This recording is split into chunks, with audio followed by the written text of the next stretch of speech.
अस्सलाम वालेकुम, मैं हूं सजाद और आप देख रहे हैं फार्मा इन्फॉर्म। आज हमने जो पढ़ना है फार्मा इन्फॉर्म में बेसिकली वो भी टॉपिक बहुत इम्पोर्टेंट है एक्सिपिएंट्स के लिहाज से। वीडियो के अंत तक ज़रूर देखिएगा ताकि आपको ये समझ आ सके कि हम जो भी टैबलेट या सॉलिड डोजेज फॉर्म जिसमें हम बाइंडर ऐड कर रहे होते हैं, तो बाइंडर तो हमने पढ़ा है पिछली वीडियो में कि वो हमारी टैबलेट्स को कोहेसिवनेस, ग्रेन्स को कोहेसिवनेस दे देती हैं, टैबलेट को स्ट्रेंथ दे देती हैं। तो जब हम बाइंडर्स ऐड कर देते हैं, अपनी टैबलेट को इतनी स्ट्रेंथ दे देते हैं, तो जब हम टैबलेट खाते हैं तो वो जो स्ट्रेंथ होती है जिसने पाउडर्स को आपस में कंबाइन करके ग्रेन्यूल्स में कन्वर्ट कर दिया होता है और ग्रेन्यूल्स को कंप्रेस करके हम टैबलेट बना चुके होते हैं, तो जो एक्टिव इंग्रेडिएंट हमारा होता है वो फिर उस बाइंडर की वजह से जो स्ट्रेंथ होती है, उस स्ट्रेंथ की वजह से टैबलेट के अंदर ही रहता है या रिलीज़ कैसे होता है। क्योंकि अगर बाइंडर हमने डाल के टैबलेट को स्ट्रेंथ दी है तो कोई ऐसी चीज़ भी होनी चाहिए जो हमारे बाइंडर्स के इफ़ेक्ट को काउंटर कर रही हो और हमारा जो एपीआई है, एक्टिव फार्मास्यूटिकल इंग्रेडिएंट है, उसको वो रिलीज़ कर रही हो। तो एंड तक ये वीडियो देखेंगे तो आपको सारे कंसेप्ट्स क्लियर हो जाएंगे। अब जो क्लास हमने पढ़नी है वो है डिसइंटीग्रेंट्स की, कि डिसइंटीग्रेंट्स क्या होते हैं। पिछले वीडियो में जो हमने बाइंडर्स पढ़े थे, जो काम बाइंडर कर रहे होते हैं ये बेसिकली उसके उल्ट कर रहे होते हैं। बाइंडर्स अगर स्ट्रेंथ दे रहे होते हैं टैबलेट को बनाने तक डोजेज फॉर्म की फॉर्म में, तो डिसइंटीग्रेंट्स उसके इफेक्ट को काउंटर कर रहे होते हैं। यानी डिसइंटीग्रेंट्स ये रोल प्ले करते हैं, या डिसइंटीग्रेंट्स होते क्या हैं। पहले हम देखते हैं डिसइंटीग्रेशन क्या होती है। Disintegration time solid dosage forms में हम टैबलेट के लिए रूटीन में इन विट्रो टेस्ट होता है। हम ये डिटरमाइन करते हैं कि जो हमारी टैबलेट है वो कोट है या कोटेड है, तो वो कितने मिनट्स में डिसइंटीग्रेट हो रही है। डिफरेंट टाइप्स की टैबलेट्स के लिए डिफरेंट डिसइंटीग्रेशन टाइम हमें फार्माकोपिया में दिया है। यानी core tablets within 15 minute disintegrate हो जानी चाहिए, यानी not more than 15 minute. Sugar coating tablet जो होती है नॉट मोर देन 60 मिनट। इसी तरह एफर्वेसेंट्स टैबलेट हैं, डिस्पर्सिबल टैबलेट्स हैं। तो सबका जो स्पेसिफिक डिसइंटीग्रेशन टाइम पीरियड होता है उसके अंदर अंदर हमारी टैबलेट्स को डिसइंटीग्रेट हो जाना चाहिए। अब ये डिसइंटीग्रेशन होता क्या है? डिसइंटीग्रेशन वो फिनोमेना होता है जिसमें हमारी टैबलेट जब या ग्रेन्यूल्स जो होते हैं वो इन कंटेक्ट विद फ्लूइड आते हैं, तो हमारी जो सॉलिड डोजेज फॉर्म होती है वो ब्रेक डाउन होती है इनटू स्मॉल पार्टिकल्स और ग्रेन्यूल्स और फ्रेगमेंट्स, जो कि हमारी एक स्पेसिफिकेशंस होती है डिसइंटीग्रेशन ऑपरेटर्स की, कि उसके नीचे बास्केट रैक असेंबली के मैश लगी होती है जिसका साइज़ होता है, अगर हम नंबर्स में देखें तो 10 नंबर मैश होती है। अगर आप mm में देखें तो 2 mm की मैश होती है, प्लस माइनस होता है 0.2, यानी 1.8 से लेकर 2.2 की। तो डिसइंटीग्रेशन वो फिनोमेना होता है जिसमें कोई भी हमारी सॉलिड डोजेज फॉर्म जो है टैबलेट्स की अगर एग्जाम्पल लेते हैं हम, इन कंटेक्ट विद जब फ्लूइड आती है, वाटर आती है, तो वो ब्रेक डाउन हो जाती है स्मॉल फ्रेगमेंट्स में, जो कि हमारे इस स्पेसिफिकेशंस की जो सीव होती हैं उसके अंदर से इजीली पास आउट हो जाते हैं और पीछे कोई भी ऐसा हार्ड मास नहीं बचता जिसको हम ये कह सकें कि वो इसके अंदर से पास नहीं हो सका। तो इस फिनोमेना को हम बोलते हैं डिसइंटीग्रेशन। और डिसइंटीग्रेशन को फैसिलिटेट करने के लिए या डिसइंटीग्रेशन के अमल को स्टार्ट करने के लिए जो हमें एक्सिपिएंट्स रिक्वायर्ड होते हैं उनको हम बोलते हैं डिसइंटीग्रेंट्स। तो डिसइंटीग्रेंट्स का बहुत इंपॉर्टेंट रोल होता है, क्योंकि डिसइंटीग्रेंट्स अगर हम अपनी किसी डोजेज फॉर्म में नहीं डाल रहे और उसमें बाइंडर की स्ट्रेंथ इतनी ज़्यादा है कि आप जब टैबलेट लेंगे तो वो हमारी टैबलेट जो है वो स्टमक के अंदर जाके हमारी ड्रग को रिलीज़ नहीं करेगी। जब ड्रग रिलीज़ नहीं होगी, बायो अवेलेबिलिटी नहीं आएगी, तो उसका डिज़ायर्ड इफेक्ट नहीं आएगा। इसलिए सॉलिड डोजेज फॉर्म्स में, चाहे वो टैबलेट है, कैप्सूल है, ड्राई पाउडर सस्पेंशन अगर आप बना रहे हैं आप ग्रेनुलेशन के थ्रू, तो आपको जो डिसइंटीग्रेंट्स हैं इनके बारे में कंप्लीट नॉलेज होना चाहिए। आज हम उसी को पढ़ेंगे। तो डिसइंटीग्रेशन टाइम का आपको आइडिया हो गया होगा कि डिसइंटीग्रेशन टाइम क्या होता है। अब डिसइंटीग्रेंट्स वो एक्सिपिएंट्स होते हैं जो हमारे, अगर हम एग्जांपल लेते हैं टैबलेट्स की, तो डिसइंटीग्रेंट्स वो एक्सिपिएंट्स होते हैं जो हमारी टैबलेट जब इन कंटेक्ट विद फ्लूइड आती है, वाटर या स्टमक के अंदर हम जब उसको इनगल्फ करते हैं तो टैबलेट्स को ब्रेक डाउन करते हैं ग्रैन्यूल्स के अंदर, और ग्रैन्यूल्स को फर्दर ब्रेक डाउन करते हैं पाउडर्स के अंदर, ताकि जो हमारी ड्रग थी वो रिलीज़ हो सके। तो ये डिसइंटीग्रेंट्स का मेन रोल होता है। अब डिसइंटीग्रेंट्स की डेफिनेशन हमने पढ़ ली, स्पेसिफिकेशन भी देख ली। डिसइंटीग्रेंट्स कौन कौन से यूज़ होते हैं? बेसिकली डिसइंटीग्रेंट्स में देखा जाए तो दो टाइप्स आ जाती हैं। एक कन्वेंशनल टाइप के डिसइंटीग्रेंट्स हैं, फिर आस्ता आस्ता एडवांसमेंट्स के साथ, मॉडिफिकेशंस के साथ हमने एक और क्लास एवेल्यूएट की जिसको सुपर डिसइंटीग्रेंट्स बोलते हैं। जो कन्वेंशनल डिसइंटीग्रेंट्स होते हैं इनकी क्वांटिटी जो हमें होती है, दोनों का फंक्शन बेसिकली सेम है, लेकिन जो कन्वेंशनल डिसइंटीग्रेंट्स होते हैं इनकी हमें जो क्वांटिटी होती है या कंसंट्रेशन होती है to achieve disintegration time for required purposes वो हाई होती है। मोस्टली ये हम 3 to 20% तक कन्वेंशनल टाइप के डिसइंटीग्रेंट्स यूज़ करते हैं अपने डिसइंटीग्रेशन टाइम को अचीव करने के लिए। सबसे कॉमन एग्जांपल जो है वो कन्वेंशनल डिसइंटीग्रेंट्स में वो स्टार्च की है कि starch as a disintegrant use किया जाता है। अब यहाँ पे कंफ्यूज नहीं होना, क्योंकि एक एक जो एक्सिपिएंट है उसके मल्टीपल रोल हैं, ये हमने पहली वीडियो में ही पढ़ा था। अब आप कहेंगे पिछली वीडियो में हमने देखा था starch as a binder use हो रहा है, इस वीडियो में हम देख रहे हैं कि स्टार्च एज अ डिसइंटीग्रेंट भी यूज़ हो रहा है। तो बेसिकली ये दो चीज़ों पे डिपेंड कर रही होती है। एक तो आपके एक्सिपिएंट की कंसंट्रेशन, कि किस कंसंट्रेशन में वो एज अ बाइंडर यूज़ होगा, किस में एज अ डाइल्यूएंट यूज़ होगा, किस में वो एज अ डिसइंटीग्रेंट यूज़ होगा। और दूसरा उसकी जो फॉर्म होती है या जो आपका उसका स्टेज होती है, आप उसको किस फॉर्म में यूज़ कर रहे हैं और किस स्टेज पे यूज़ कर रहे हैं, ये डिटरमाइन कर रही होती है कि उसका रोल क्या होगा।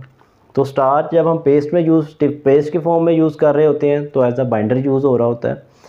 जब हम इसको 5% 10% तक यूज़ करते हैं तो ये हमें डिसइंटीग्रेशन इफेक्ट भी दे रहा होता है। अप टू 20% आप इनको कन्वेंशनल डिसइंटीग्रेंट्स जो हैं जिसमें क्लेज वगैरह भी होते हैं, आप इनको यूज़ कर सकते हैं। अब जो सुपर डिसइंटीग्रेंट्स होते हैं वो क्या होते हैं? नाम से ही जैसे शो हो रहा है, सुपर मीन ये सुपीरियर होते हैं कन्वेंशनल डिसइंटीग्रेंट से, कि ये रोल तो हमें वही दे रहे होते हैं कि जिस तरह स्टार्च ने एज अ डिसइंटीग्रेंट इफेक्ट करके हमारी टैबलेट को ग्रेन्यूल्स में और ग्रेन्यूल्स को पाउडर में कन्वर्ट करना होता है, इसी तरह सुपर डिसइंटीग्रेंट्स भी जो होते हैं वो सेम काम करते हैं। हमारे टैबलेट को, कैप्सूल्स को, या जो ग्रेन्स होते हैं कैप्सूल के अंदर बेसिकली, उनको ये कन्वर्ट कर रहे होते हैं पाउडर्स फॉर्म में, टैबलेट को ग्रेन्यूल्स में और ग्रेन्यूल्स को पाउडर में, ताकि हमारी जो ड्रग है वो रिलीज़ हो सके और हमें डिज़ायर्ड जो उसका इफेक्ट है वो मिल जाए। लेकिन सुपर डिसइंटीग्रेंट का एक फ़ायदा ये होता है कि इनकी जो कंसंट्रेशन होती है वो बहुत कम यूज़ होती है। जो काम ये 20% में दे रहे होते हैं वो काम यही सुपर डिसइंटीग्रेंट हमें 3% में भी दे देते हैं। इसलिए इनकी क्वांटिटी ज़्यादा यूज़ होगी, इनकी क्वांटिटी जो होगी वो कम यूज़ होगी, और उसका अल्टीमेटली ज़ाहिर बात है आपकी टैबलेट के वेट पे भी इफ़ेक्ट आ जाएगा। अगर आप ये स्टार्च ज़्यादा डिसइंटीग्रेंट 15% यूज़ कर रहे हैं, आपकी टैबलेट का वेट ज़्यादा होगा। अगर आप सुपर डिसइंटीग्रेंट्स में से कोई यूज़ कर रहे हैं 3%, तो उतना ही आपका जो फाइनल वेट होगा टैबलेट का कंप्रेशन उस पर इफ़ेक्ट आएगा, वो इतना ज़्यादा नहीं होगा, कम होगा। तो सुपर डिसइंटीग्रेंट्स के एग्जांपल देखें अगर, तो सोडियम स्टार्च ग्लाइकोलेट, SSG जो है, SSG basically sodium starch glycolate, brand name easily या कॉमनली अवेलेबल प्राइमोजेल के नाम से है। CCS क्रॉस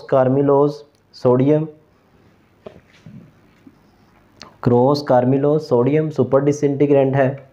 एसिडाइसोल के नाम से जो कॉमन ब्रांड है वो अवेलेबल है, और भी काफ़ी सारे ब्रांड्स हैं लेकिन कॉमनली यही यूज़ हो रहे होते हैं। क्रॉस लिंक्ड PVP भी होता है, पॉलीविनाइल पायरोलिडोन। सिंपल PVP हमने एज अ बाइंडर पढ़ा था, लेकिन जब हम उसकी क्रॉस लिंकिंग करते हैं तो उसको बोलते हैं क्रॉस लिंक्ड PVP, और ये as a super disintegrant use होता है। तो उम्मीद है आपको समझ आ गई होगी डिसइंटीग्रेंट्स क्या होते हैं, डिसइंटीग्रेंट सिंपल हमारी डोजेज फॉर्म को, जो सॉलिड डोजेज फॉर्म होती है, ये ब्रेक डाउन कर रहे होते हैं आसान लफ्ज़ों में टू रिलीज़ आवर ड्रग। और उसके लिए एक डिफाइंड टाइम फार्माकोपिया ने हमें दिया होता है, किस टाइम के अंदर अंदर आपकी टैबलेट की कौन सी वो फॉर्म है, मीन कोर टैबलेट है, कोटेड है, एफरवेसेंट है, हर एक के लिए अलग अलग टाइम डिफाइन है कि उस टाइम के अंदर हमने टैबलेट अपनी सारी जो होती है वो डिसइंटीग्रेट करवानी होती है। तो वो टाइम अचीव करने के लिए और हमारी ड्रग रिलीज़ करने के लिए जो हम एक्सिपिएंट्स यूज़ कर रहे होते हैं उनको डिसइंटीग्रेंट्स बोलते हैं। सुपर डिसइंटीग्रेंट्स या कन्वेंशनल डिसइंटीग्रेंट्स दो टाइप्स होती हैं, कंसंट्रेशन का फ़र्क होता है, फंक्शन दोनों का सेम होता है। अब जो मेन इम्पॉर्टेंट चीज़ है, जो फिनोमेना एक यूज़ किया जाता है, ये फॉर्मूलेटर पे डिपेंड करता है, हम जो फॉर्मूलेशन बना रहे हैं कि हम डिसइंटीग्रेंट को किसी भी स्टेज पे यूज़ कर सकते हैं। आप उसको नीडिंग में यूज़ कर लें, मीन जब आपने वेटिंग करनी है तो उससे पहले जो आपने प्री मिक्स बनाया है आप उसके अंदर डिसइंटीग्रेंट्स को यूज़ कर सकते हैं। अगर आपने वहाँ यूज़ नहीं करने, आपकी फॉर्मूलेशन या आपका जो डिज़ायर टाइम है, फॉर सपोज आपने कोर टैबलेट का disintegration time not more than 15 है, आपने फॉर्मूलेशन बनाई और टारगेट है नॉट मोर देन 15, आपने एक फॉर्मूलेशन बनाई ए, उसमें आपने डिसइंटीग्रेंट डाल दिया नीडिंग में। तो अगर तो आप, और फाइनल मिक्सिंग में आपने नहीं डाला, अगर तो आपका टाइम, इस टाइम के अंदर अंदर आपकी जो डिसइंटीग्रेशन टाइम है वो अचीव हो रहा है तो कोई इशू नहीं, आप नीडिंग में डालें। बाद फॉर्मूलेटर जो होते हैं वो नीडिंग में नहीं डालते, फाइनल मिक्सिंग में डाल देते हैं अपने डिसइंटीग्रेंट्स को। वहाँ भी अगर आपकी फॉर्मूलेशन स्टेबल है, उसकी रेजोल्यूशन, उसकी प्रोफाइल सारा कुछ ओके है तो कोई इशू नहीं, आप उसमें डाल सकते हैं। लेकिन जो मेन इम्पोर्टेंट फिनोमेना है जिसको ज़्यादातर मेरी ऑब्जर्वेशन के मुताबिक भी प्रेफर किया जाता है प्रैक्टिकली, वो होता है डबल डिसइंटीग्रेशन।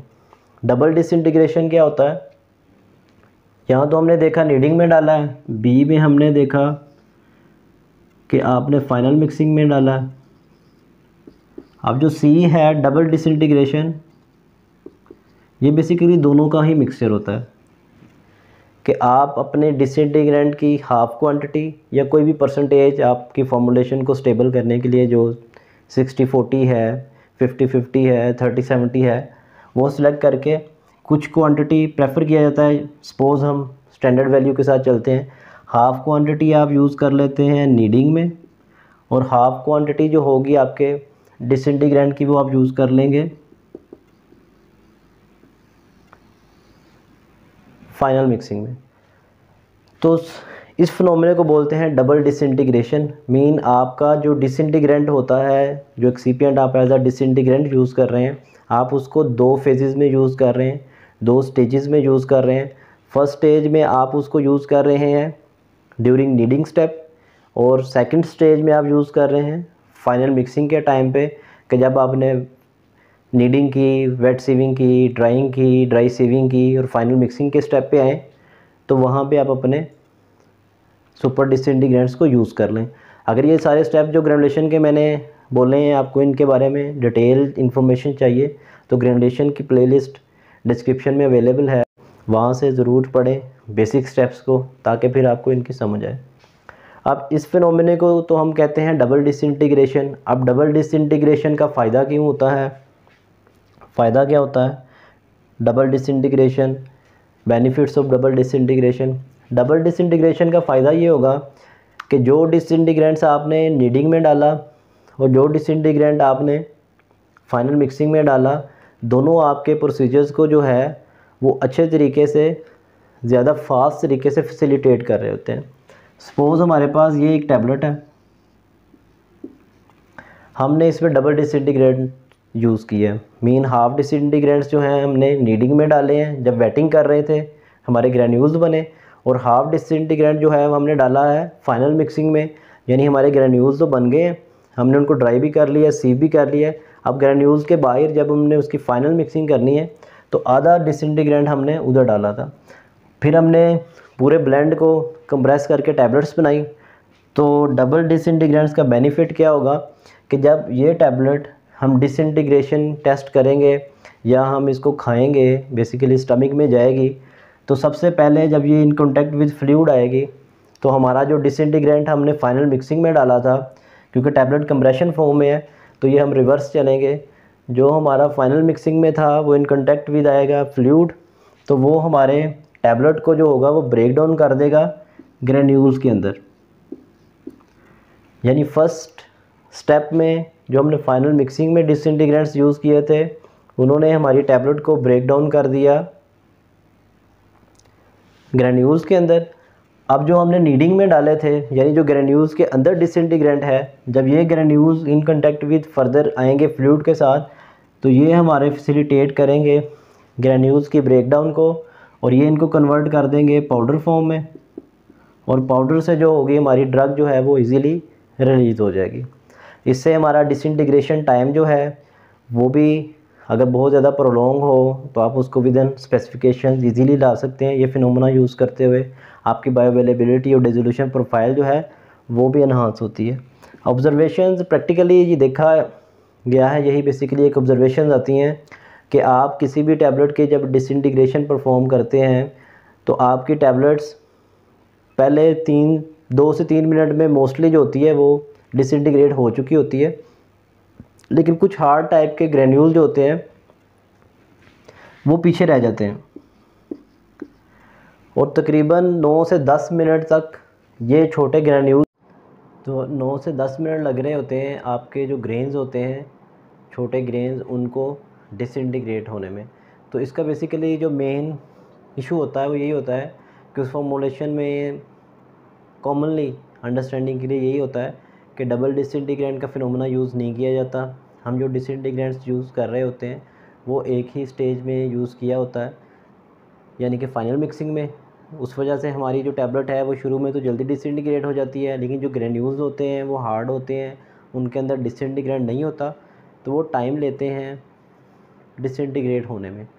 तो उम्मीद है अब डिसइंटीग्रेशन के फिनोमेना की भी आपको समझ आ गई होगी।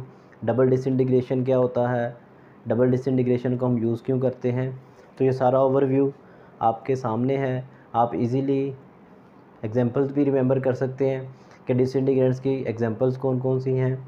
अब जो मेन चीज़ रह गई है वो है मैकेनिज़्म, यानी डिसइंटीग्रेंट्स जो होते हैं, डिफरेंट एग्जांपल जो हमने पढ़ी है, इनका मैकेनिज़्म क्या होता है, ये किस तरह अपना फंक्शन परफॉर्म करते हैं, इसके बारे में आप देख रहे होगे। विकिंग है, स्वेलिंग है, एफर्वेसेंट है, हीट जनरेशन है और स्ट्रेन रिकवरी है।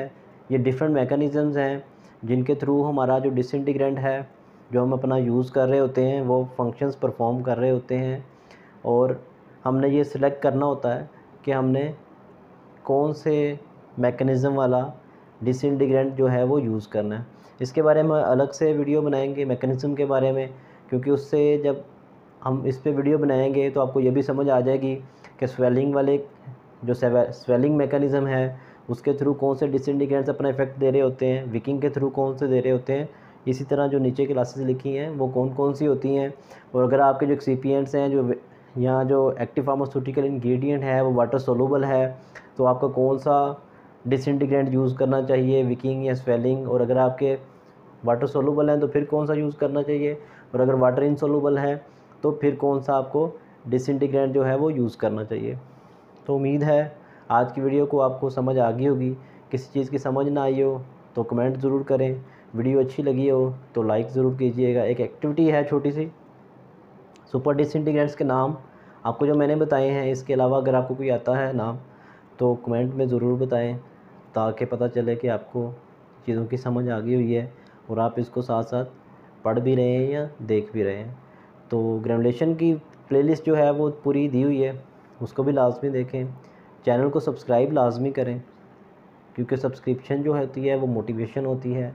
वीडियो को लाइक ज़रूर किया करें, एंड तक पूरी वीडियो ज़रूर देखा करें और दूसरों को शेयर ज़रूर करें। आज की वीडियो में इतना ही। अल्लाह हाफ़िज़।